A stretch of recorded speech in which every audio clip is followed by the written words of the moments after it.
Welcome to Modus Cafe. Join us for fun, lighthearted, and educational conversations around training, athletic longevity, and the human side of climbing. With your hosts, Mercedes Pollmeyer and Katja Dev. Hello, hello. Welcome Hi. back, everybody. How's it going, Mercedes? Good. I'm super duper stoked about today's episode. I've been wanting to record this for a while. Mercedes is loving, she knows. Because this comes up a lot, and this just came up in one of the group coaching courses that we were teaching, Modus Performance Training. But I see this come up so much. I see this come up with our athletes. I see this come up in the gym with friends all the time. I feel like it's so pervasive in our community that I thought we should chat about it. Usually have really great conversations with people about this. And the topic is belonging in climbing, specifically belonging in climbing spaces. And today's topic will be mostly centered around the idea of people not feeling like they belong in a certain space based on their ability levels. So usually people say things like, oh, I'm too nervous to go and lift weights because I don't know what I'm doing and I just take up space when people who really know what they're doing want to lift weights. Or, people are going to make fun of me or people are going to laugh at me. This idea of, I don't know what I'm doing and I don't want to take up this space where, the real people are allowed to take up space. Or I see this a lot too, actually, on climbing walls. I see this inside and outside a lot too. This idea of people are newer to climbing and they tend to sit back quite a bit with the thought that, oh, the real people are projecting. The real climbers are projecting. The good climbers are projecting, and I don't want to interfere with their project, and I don't want to interfere with their climbing. So people tend to sit back and not want to take up space on a wall. And this is also true on training boards. I feel like part of that is, not wanting to take up space on a training board, like a kilter board or a moon board with, simple exercises when there's the real, pro climbers or big climbers or good climbers who want to climb on the boards. And part of that is to just feeling like, taking up space when we're not good enough. And part of that is probably also feeling like we don't know what we're doing. And those are the 2 points I kind of want to talk about today. Awesome. I think this is a good topic because at least I see this a lot with women in a weight room where they really don't want to be in a weight room. But I actually, a lot of my one-on-one training clients are men who have the same problem where they don't feel comfortable being in a weight room because they, they didn't, these guys maybe didn't grow up the way that other guys did, who might have gone to a weight room with their buddies or something and learned how to lift. And so these are men who are a little older, who have never lifted before. And it is really interesting, the psychology that, they do have to face and confront this fear of kind of overcoming that piece of it. And, you can overcome it. So yeah, we'll cover some of that today. Yeah, no, absolutely. And yeah, for sure. I actually do see in men too. And some men voice it differently than other men. Different people feel more comfortable voicing certain things differently. And so what's nice about a podcast is, this might make someone uncomfortable or someone might be like, oh yeah, I resonate with this, but people might not want to talk about it to their friends because there's also this idea of not wanting to admit that we feel inadequate relative to other climbers in terms of our climbing journey and where we're at. So the first thing that I want to talk about is even just this idea of, being good enough, being good enough to train on a training board, being good enough to go into the weight room, being good enough to climb on a climbing wall. And just like with anything, I feel like there's always different approaches, and I'm not like an all or nothing person. And so, I mean, there is such a thing as, good enough in terms of, yeah, you have to be good enough, physically to do something, right? But here's the thing, all the people who are at a climbing gym who are questioning whether or not they're good enough to actually climb on a climbing wall or training board, they're physically good enough because they're capable of doing it. If you put their bodies on the climbing wall, they can climb. If you put their bodies on a training board, they can, they can train on the training board. And we're going to do another podcast episode about introduction to training boards, because we do believe there's ways for newer people to get into the training boards. That's a whole different topic. Or like weightlifting, especially you and I know, Mercedes, like we literally believe if anybody has an able body can weightlift. So that's what I mean with good enough. Of course, this is a little bit, I'm trying to put some lightheartedness in there. Of course, there might be people who physically really cannot make it up a climbing wall, maybe people are sick, or maybe there's something else preventing them from it, or, kids. Some kids physically can't make it up, can't climb a climbing wall. But most people in this world, and I bet you every single person listening to this podcast episode, they are physically good enough to belong to all of these spaces. And so now the question is, what does good enough mean in terms of like relative abilities? Like, who deserves to take up more time and space on a climbing wall? Okay, let's pretend this is true. There is such a thing as you need to be good enough before you can train on a training board. You need to be good enough before you can take up time on a climbing wall or in the weight room. Let's just pretend that's a true thing. Obviously, I'm trying to tell people it's not true. Like, we're all good enough already. So, but what would that be? Right, Mercedes? Like, what would that be? What would you say, Mike? What's an arbitrary measure? Of not being good enough? Or being good enough? Being good enough. Let's say, how many pounds would someone have to deadlift before they're good enough to actually deadlift? Right? Like, what? Yeah. Like, well, Yeah. actually, the truth is, as I said, you have to be able to at least lift the bar. It's 45 pounds in most gyms. If you can't do that, you can't deadlift. Doesn't mean you don't belong in the weight room either. So I think, yeah, even going back to kind of your comment of like, okay, maybe there's certain people who can't even make it up a full climb. Like, even if you can pull onto the wall. Exactly. Yeah. Totally. Yeah. Like yeah. that person also is allowed to be there. Absolutely. And they belong in that space. Yeah, absolutely. I guess even kids, because, I bring my son. Yeah. I guess I was sort of saying, maybe, good point. I think, yeah, absolutely good point. I was thinking more like if people were physically, if people were unable. sick, Totally. unable. That's what I mean. If I just want to acknowledge there are perhaps some people who are truthfully unable to do it, and I don't want to say every single person can, but I do believe literally most people who are physically able to be on the wall, they belong and they can make it up the wall. And you know what? There's no rules about, that's the thing. That's where we start.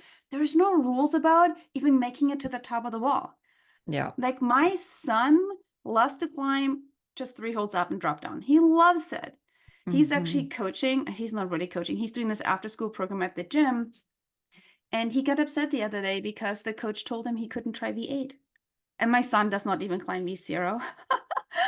But, it's kind of really sad that there's a coach who was like, oh, no, you can't try this. It's too hard for you. But the truth is, he has fun with it, and he belongs, and he should be able to try this V8 if he wants to. He's going to learn that it's pretty hard pretty soon. Yeah. And this is kind of the approach that I want to bring. So I guess I wanted to talk about what's the idea of being good enough, and to kind of circle back around that we all are good enough already. Because even when we just think about physical abilities, let's say when I go to the climbing gym, I do get comments about, being a good climber. People would just comment on this, which is wonderful, and I appreciate this, based on my climbing. And so I think sometimes people group me into this category of, oh, she's a real climber. She looks like a real climber. Oh, look at her back muscles. Oh, look at how she jumps, And then people might want to give me the space to train because they think, oh, they're not a real climber, but she knows what she's doing. But you know what? When I climb with World Cup athletes or professional climbers, which there's plenty around in Salt Lake City, well, they make me look like an absolute beginner. And let me tell you, I've been climbing for like, I don't know, 13 years or so, maybe 14. I still feel like a beginner in many ways. I'm still learning things all the time. So I think the idea of like not feeling good enough for the weight room, for the climbing wall, for the training spaces, often it's really just, it comes from comparison. It's comparing us to these other people. But the problem with the comparison game is people don't do this well. So I always say, okay, if you do really want to compare yourself to other people, at least play the game well, right? if you compare yourself, you have to really compare yourself to all people in this world. You can't just pick and choose 3 random people and be like, "Oh my gosh, Alex Megos is a much better climber than me. I will never be this way, so I'm gonna give up training altogether." And so the idea is to find people who you're comparing yourself to, who you're also better at. Like kind of like realize, where's your relative position in this world, and realize you're really good at some things and others you're still practicing, but you still are good enough to belong in this space. So let's say the phrase that I like to use is actually being a big fish in a big pond. The phrase normally goes like, "Oh, you're a big fish in a small pond," meaning like, "Oh, you feel great, but the people around you is like, there's few people around you to compare yourself to." But I think often what happens with climbing is people who are newer to climbing and they climb, they just compare themselves to other climbers who are better, who've practiced more, who whatever. But who they're not comparing themselves to is actually people who aren't even climbing or, in this world. And I just know I have so many friends who don't even climb and they just think anybody who's on the climbing wall is so amazing by the sheer fact that they are able to make it up to the wall, that they're brave enough to get on the wall. So I know so many people who don't climb who just think it's so brave to even like get on a rock, on a boulder outside. And I think that's so important to keep in mind. So if you are out there climbing V0, that is amazing. And you are so much better than 9.5 billion people in this world when it comes to climbing. Because, Mhm. that's the thing with climbing. The entry point is so challenging in some ways. Even just the fact that you're Mhm. the climbing gym is amazing. That you're doing the thing is amazing. Yeah. And just by the fact that you're there and you're showing up, you belong. You get to Mhm. take up as much space as other people. And of course, there's a balance, like we work with other people in spaces, right?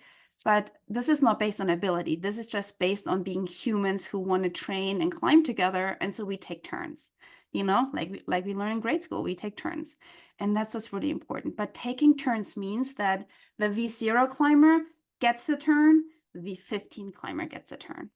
So Mhm. that's really important to keep in mind. So I like to call this big fish in a big pond because I think climbers, they're like big fish, but sometimes they lose sight of that fact just because the pond is so big.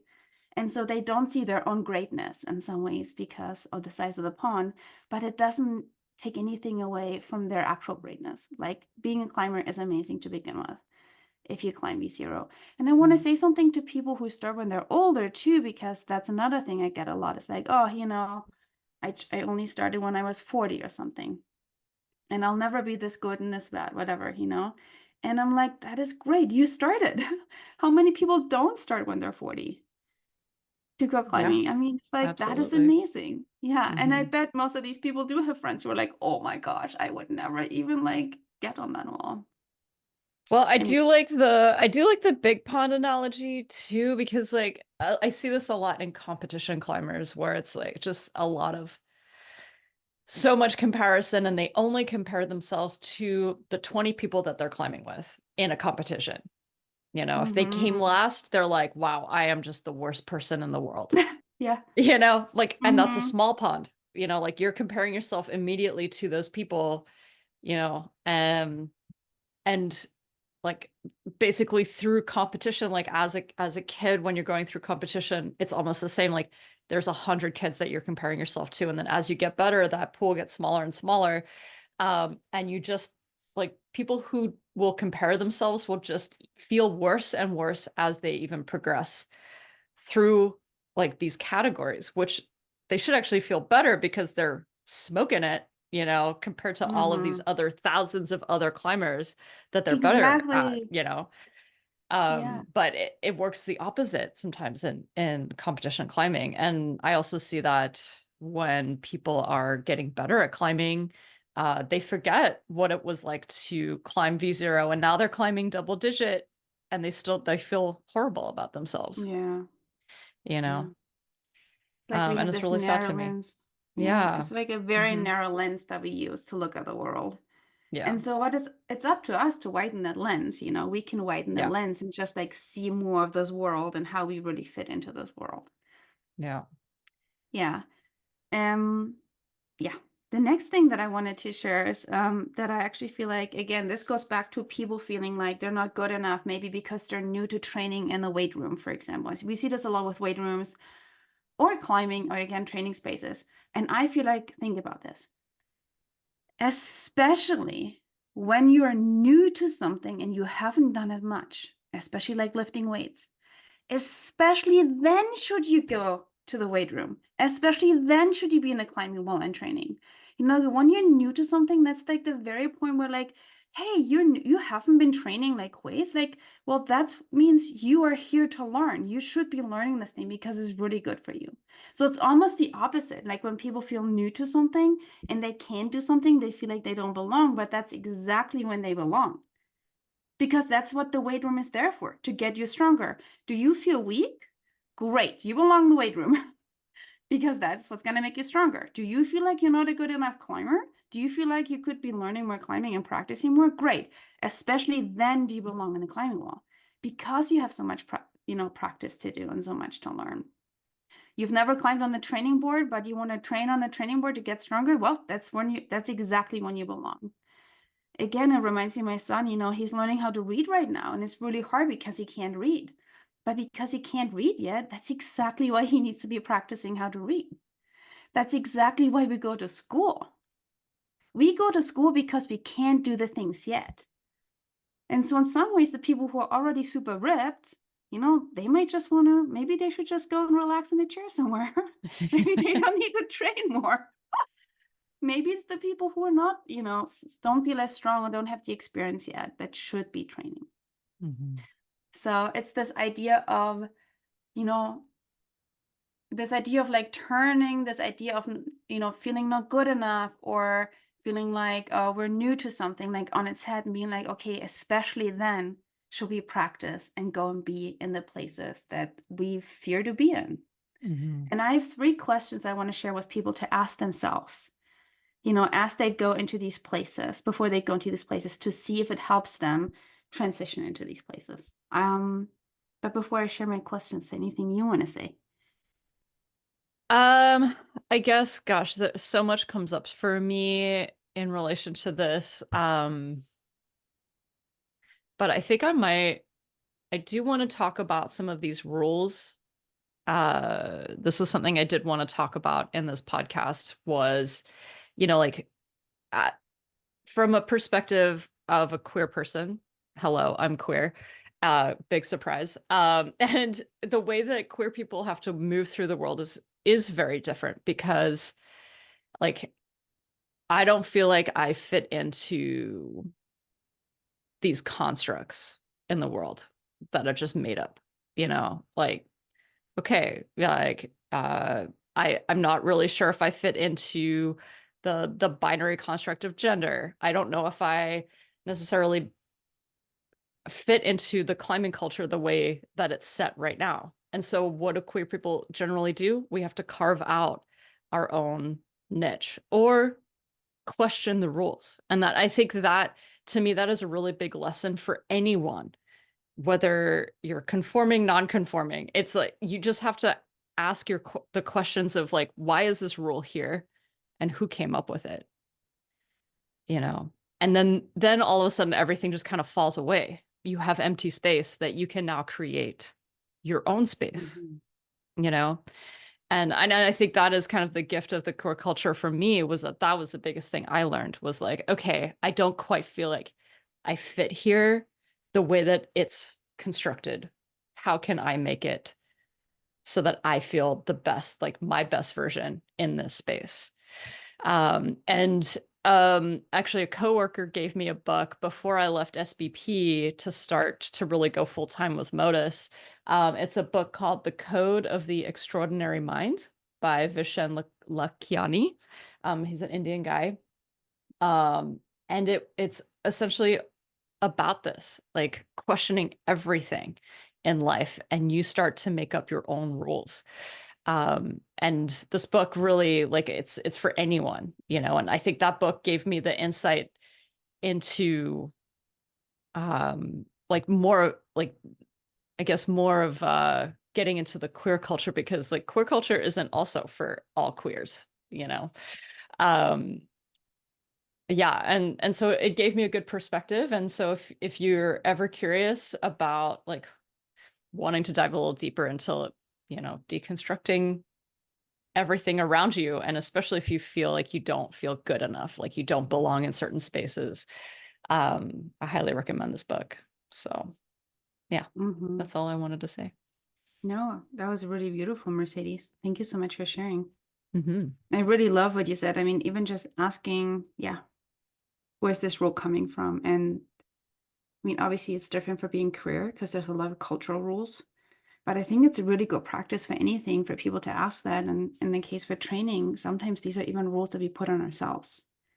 We come up with this rule like, oh, I'm not good enough because I don't climb V5 or whatever. I don't know, different people have different rules in their minds, and I can't read people's minds. So this is a journey for everybody to go into themselves, like, and really ask yourself, like, why do you think you're not good enough? Hmm. Like, literally ask yourself, why do you think you're not good enough? And then see what answer you come up with, and then challenge that answer, and realize you're the one who just made that rule. So Yeah, you can undo that rule yeah. and create that space. And yeah, thank you so much for sharing that. I do want to add one little bit because this podcast is through the lens of not feeling like good enough, and like everyone is good enough.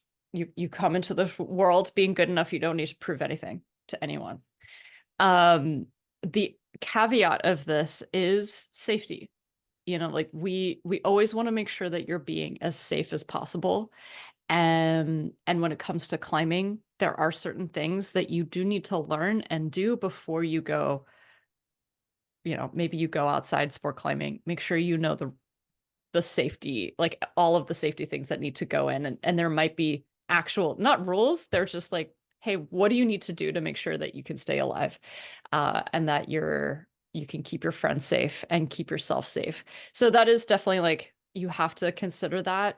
I really hate when people are like, you're not good enough to try this climb at the gym.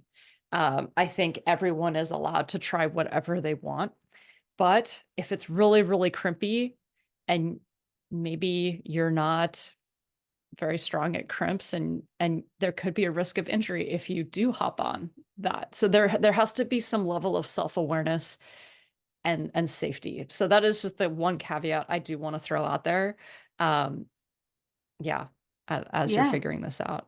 Yeah, no, I love this too. And I want to hop on this because you said two beautiful things. One about, being safe outside. And I think this is where it's really important to ask where the rules coming from. And maybe also Mhm. ask, what are the rules intended to do? Mhm. And in terms of safety, the truth is we have rules in society that work well. Not all rules are like bad, right? So for sure. And when it comes to safety, especially outside and also inside, don't walk underneath the climbing wall when people are climbing. Like they're good rules. Um, but but in terms of getting injured, that is a tricky one, Mercedes, because I totally agree with you. Like, there's some self-assessment. I do also really believe that self-assessment ideally really comes like from inside. Mhm. Like, and how do people learn if something is too hard for them when they might get hurt? Like, it's really something where people have to learn to explore their own bodies. And especially people who might not have had that chance to do it as kids. Because maybe people were always told they're not strong enough for something or don't do this, don't do that. But I'm like, part of that is exploring your own body.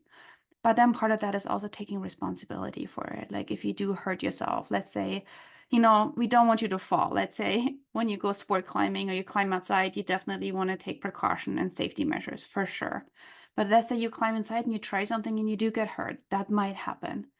And we can't always avoid it. And that's part of the sport and it's part of trying things and trying hard. But it's also important to take responsibility and kind of learn a lesson and move forward from that. Because if we're always afraid of getting hurt, we might never do anything. And so, but this balance is really for people to figure out. What are they willing to do? Because at the same time, and you have heard me talk about this, there's also a fear of fear. And I see this a lot in climbing. And I'd love to do a podcast on this because I like this, when we talk about falling. I'm going to just give a nugget to this because people always want to work in their fear of falling. And my question is, why are you so afraid of that fear?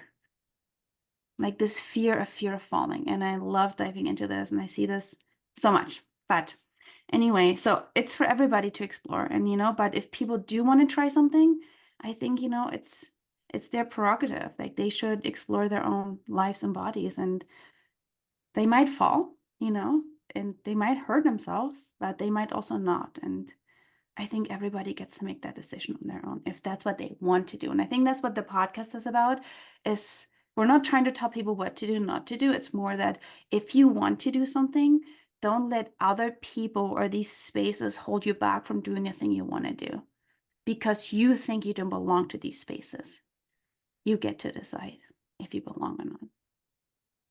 And so I have these 3 questions for people, maybe for the end of this podcast to think about as they navigate these spaces where they have this feeling of not being good enough to, climb or train. The first question is, how would you feel about there being more people like you? Let's say if you're someone who's new to the weight room or even like on the boards, like you're new on the boards and you like to put the Kilter board at 10 degrees, right? Some people feel maybe self-conscious about it. Well, how would you feel if there's other people who looked and climbed more similar to you? What if they did that with you on the board? How would that make you feel? And most people think it's great. Most people love the idea of there being more people like themselves. And then I'd like to say, well, consider you being that person for someone else. If you show up in the weight room, if you show up in the training room, if you show up on the climbing wall and someone else comes along and they see you train and climb, now they might feel a lot more comfortable. And now you can create that new space together. So that's the first question. How would you feel about there being more people like you, and could you be that person for other people? The second one is, how much would you love to help someone in general, but particular training? How much would you love to help someone or answer a question? Let's say, maybe you climb V2 or V3 and there's someone who climbs V0 and that person might not even know how to get up a route or how to read the routes or anything. How would you feel about them asking you a question? Most people love helping other people. And so again, similar principle. Well, take that help that you love to give into these spaces and ask for help and give someone else a chance to help you and feel really good about it, to maybe teach you something. And you're going to learn from that person. And at some point, you're going to pass on that knowledge to someone else. This is all a give or take. We're all doing this together. We're all here to learn and grow and improve together. And the last question to ask is, how much do you judge others at the gym? Let's say if you climb you climb or you train, how often does it happen that you go into a space and judge others for how they look, how they move, faces they make, whatever, you get to choose. And here, there's not a clear answer that I often get because that actually varies quite a bit and also varies a little bit how people like to reflect on themselves. But there's kind of 2 avenues that I like to use for this approach. One is, if you don't feel like you judge others at the gym, why do you think they might judge you? There's no reason, and the other one is actually maybe often more likely this idea of, and I will say this, we all are judgmental to a certain degree, right? And we do this often not even being conscious of it. And so it comes up when we do judge others. So there's this idea of like, why do we judge others?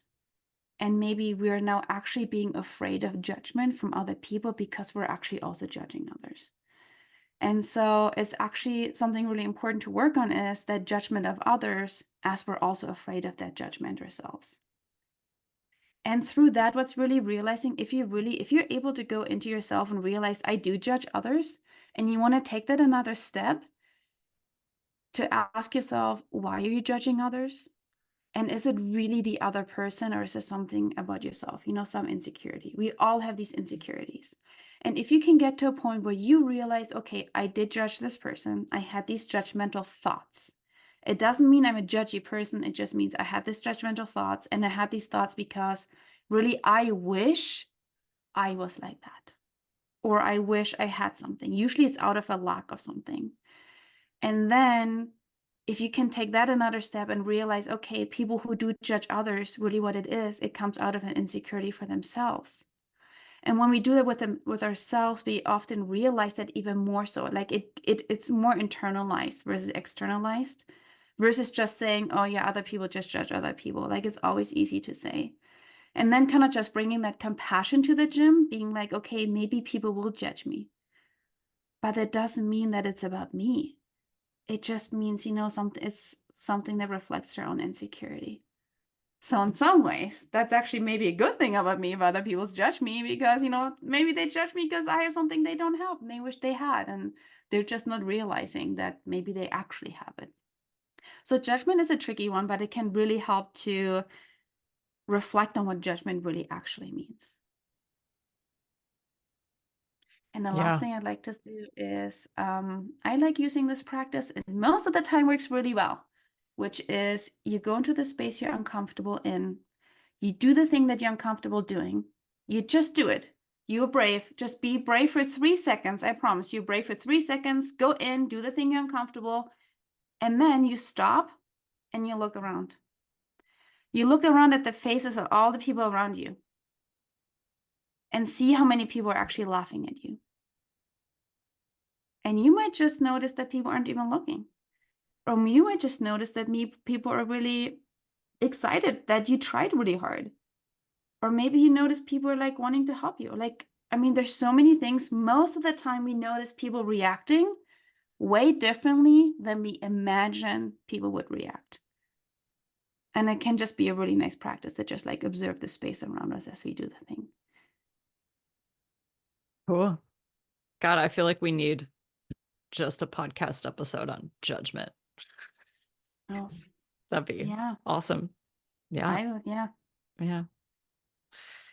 But I yeah, would certainly love awesome. that. Yeah. Well, And thanks for letting me share, and thank you for your yeah, thoughts. that was I great. think yeah, And just remember, you are already good enough. That that is it. that's it. Yeah, that is it. All right, Katja, thank you so much. That was awesome. And Thank you. we'll end it there. Thank you, Sounds everyone. good. Yeah. And we'll talk to you next week. Bye. Bye.